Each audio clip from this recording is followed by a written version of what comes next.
बात तो सही है।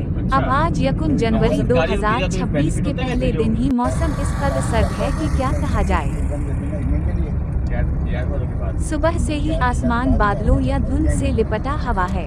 सूरज की रोशनी मध्यम है और फिजा बोझल और भारी। ऐसे मौसम में दिल भी उदास हो जाता है। एक दोस्त का फोन आया कि भाई आज तो बहुत सर्दी है, कराची का मौसम याद आ रहा होगा। मैंने जवाब दिया कि वाकई कराची का मौसम और कराची के खाने का जायका याद आ रहा है।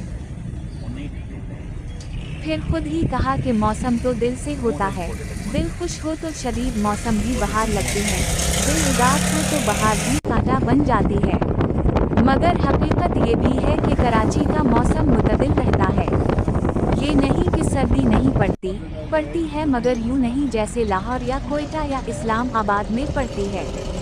यही हाल गर्मी का है। आज लाहौर का मौसम खामोश और सर्द है। सड़कें खामोशी से सफर में हैं, घर चिलकोज़े बने हुए हैं, परिंदे दरख्तों में छपे हुए हैं और आवाजें दूर हैं।